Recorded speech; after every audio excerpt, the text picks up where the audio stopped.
国家主席习近平周三下午展开对哈萨克斯坦共和国的国事访问。哈萨克斯坦总统托卡耶夫表示，习近平主席在新冠肺炎疫情发生后首次出访及选择哈萨克斯坦，又恰逢哈中建交30周年，这充分彰显了哈中之间的高度互信和哈中永久全面战略伙伴关系的高水平。当晚结束对哈萨克斯坦共和国的国事访问之后，习近平主席乘专机抵达撒马尔罕，开始对乌兹别克斯坦共和国进行国事访问，并出席上海合作组织成员国元首理事会第22次会议。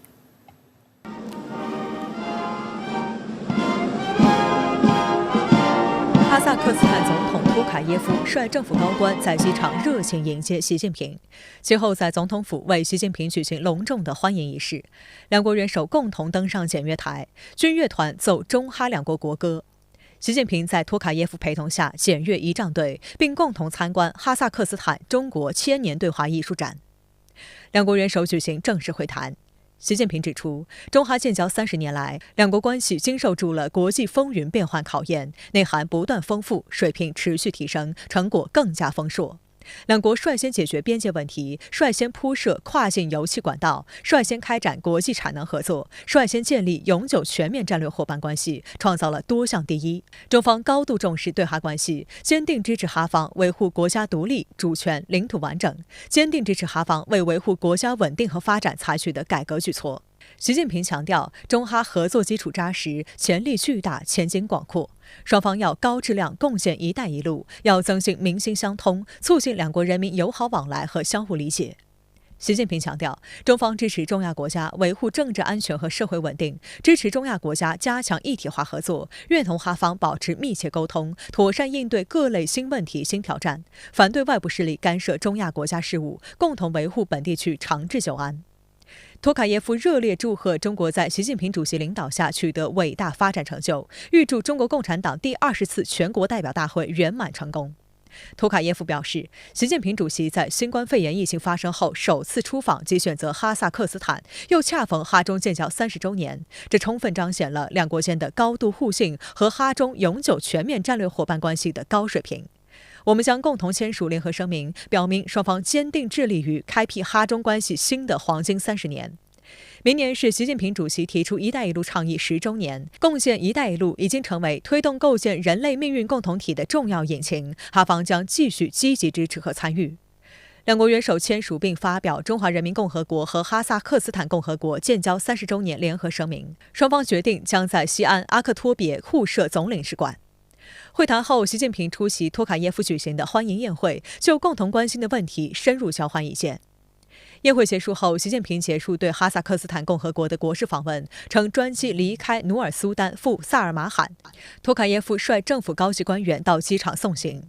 托卡耶夫表示，习近平主席此访。据央视报道，周三下午，国家主席习近平还在努尔苏丹总统府接受哈萨克斯坦总统托卡耶夫授予精英勋章。精英勋章是哈萨克斯坦最高荣誉。周三晚，国家主席习近平乘专机抵达撒马尔罕，开始对乌兹别克斯坦共和国进行国事访问，并出席上海合作组织成员国元首理事会第22次会议。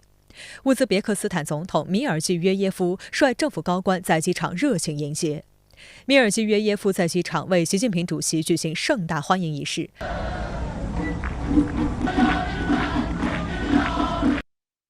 两国元首登上乌兹别克斯坦民族特色观礼台。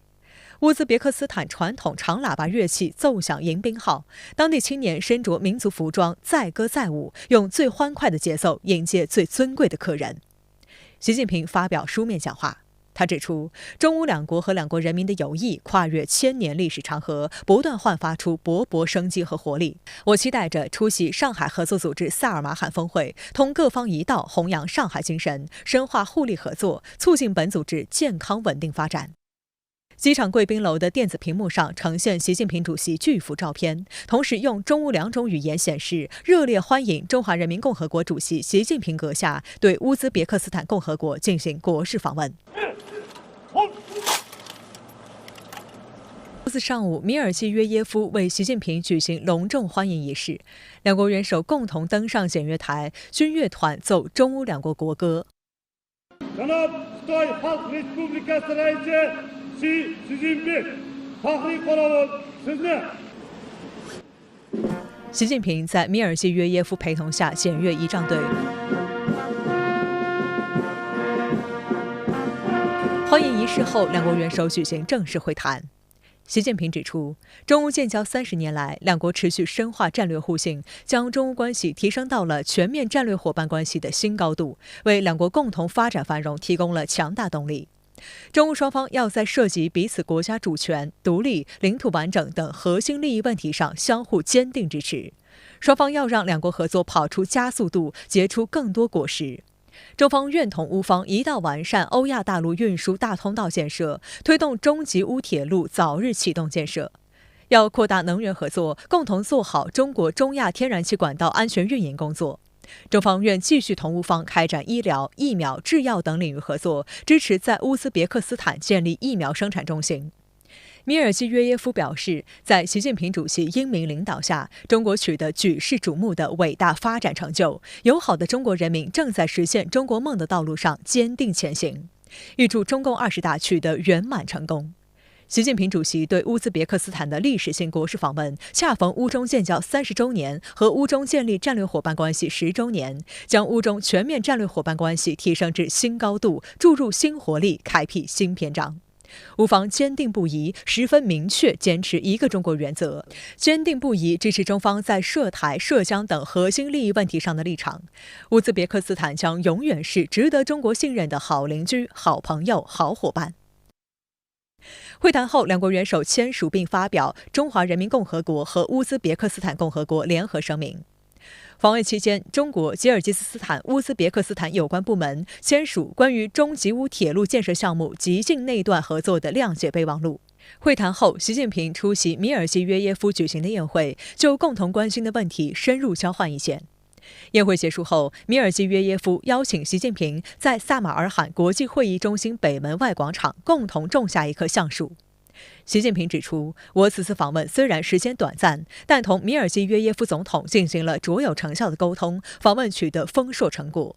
当今世界面临着许多新风险、新挑战，需要我们团结应对。米尔济约耶夫表示，习近平主席是我尊敬的兄长，同您的交流总是使我受益匪浅。您的历史性访问成果丰硕，将为乌中关系指明方向。我期待同习近平主席继续保持密切交往。另据央视新闻联播消息，周四，国家主席习近平还在萨马尔罕国际会议中心接受乌兹别克斯坦总统米尔济约耶夫授予最高友谊勋章。最高友谊勋章是乌兹别克斯坦对外最高荣誉，这是最高友谊勋章自设立以来首次颁授。国家主席习近平已抵达撒马尔罕，开始对乌兹别克斯坦进行国事访问，并将出席上合峰会。今天，习近平连轴会见了中亚多国总统，您对此有何特别观察？好的，主持人。那么毫不夸张地说曾经让国际外交界津津乐道的习近平高访节奏，又在以一种时间精确到分分秒秒的高效率、高强度的方式，再度精彩上演，全球刷屏了。我梳理了一下新华社的高访报道。中国元首飞抵哈萨克斯坦首都努尔苏丹，是在14号的下午，在出席隆重盛大欢迎仪式，并且检阅仪仗队之后，中哈元首举行了深入的会谈。在哈访问期间，那么中国元首还获颁哈萨克最高勋章，两位元首共同签署联合声明，见证签署一系列合作协议，共同出席欢迎宴会，出席中哈牵连对话艺术展等等等等。请注意，新华社的电稿显示，中国最高领导人一行是在14日的晚间乘坐专机离哈转飞萨马尔罕的。也就是说从下午抵达到晚间离开，对哈萨克国事访问前后时长不超过半天。但是这确实是大国元首外交最漫长也最高效的半天。这短短半天，压紧压实，严丝合缝，装下了前面提到的所有的高访行程，也把中哈关系推上了一个新高度。习近平昨天在与哈总统托卡耶夫会谈时就特别谈到，新冠疫情发生以来，这是我首次出访，就选择了哈萨克，彰显中哈关系的高水平和特殊性，体现了我们的深厚情谊。习近平特别强调，中哈要加强国际协作，践行真正的多边主义，为构建更加公正合理的全球治理体系做出中哈贡献。我认为这恰恰也是中国元首新冠疫情发生以来首次外访，习近平高访节奏精彩上演的重大意义所在。今天在与乌兹别克斯坦总统会见时，习近平就强调中乌合作要跑出加速度。实际上呢，大国元首也是在身体力行，在中亚跑出大国外交的加速度，践行我将无我不负人民的庄严承诺，为拓展大国外交、推动地区发展乃至推进全球治理做出实实在在的中国努力与中国贡献。那可以预见，如此高负荷、高投入的高访节奏，必然贯穿中国元首这3天的中亚行的全程。我注意到乌兹别克斯坦总统在萨马尔罕机场欢迎接机，那么背景显示已经是深夜。而今天呢，中国元首又连轴会见了中亚3国的元首，并且与乌兹别克斯坦总统进行了深入的会谈。高强度、加速度的高访行程仍然是在加力持续中。那么在您看来，这一系列重要会见释放了哪些重要信息？有哪些特别关注？我认为中国元首这一次高访行程的几个特别细节尤其值得我们关注。昨天下午，中国元首专机抵达努尔苏丹，在机场接机欢迎的是哈总统托卡耶夫率领副总理兼外长以及努尔苏丹市市长一行。而昨晚专机离开时哈总统也率高官到机场送别。中方专机抵达萨马尔罕已经是当地的深夜。乌总统米尔季约耶夫率领总理、外长、萨马尔罕的州长一行热情迎接。哈萨克与乌兹别克这2国都以最高的规格，由总统亲自上阵，率领高官在机场迎送。我想这从一个侧面见证2国对中国元首的国事访问是高度重视，也是高度投入的。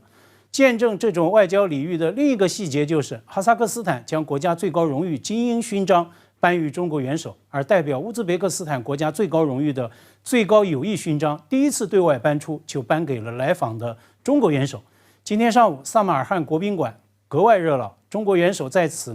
连轴会见了中亚3国的元首。这显然不是一般意义上的在多边峰会的这个场外进行的礼仪性的会见。那么见塔吉克与吉尔吉斯的总统时中塔与中吉的代表都签署了数字经济、绿色发展、农业、医疗等等诸多领域的合作文件。同时也要指出，土库曼斯坦它作为中立国家，它并不是上合组织的正式成员国，因此土总统专程来萨马尔罕，很大程度上就是为见中国元首而来。我也注意到，习近平在与中亚5国元首会谈时都必提这样一个主题，愿意加强中国加中亚5国会晤机制等等合作，反对外部势力干预，深化反恐合作，共同维护本地区的和平安宁。而5国元首在会谈中也都坚定地认为台湾是中国领土不可分割的一部分，坚定支持中方在核心利益问题上的立场。那么从这一系列会见达成的广泛共识与合作协议来看，中国加中亚5国这样一个多边机制，完全可以看高一线，机制合作有望进一步做实做细，深度与广度都将会持续的得到拓展。此外中亚5国元首也都谈到预祝中共20大取得圆满成功。我之前在节目中也曾分析，中共20大召开，明天将进入到最后30天的倒计时。中国元首此时外访必然会成为外部世界观察中国这项最重大政治议程的关键窗口。那么外界观察到了什么呢？至少从这5位与中国元首面对面互动的中亚元首来看，他们全部投下了信心票。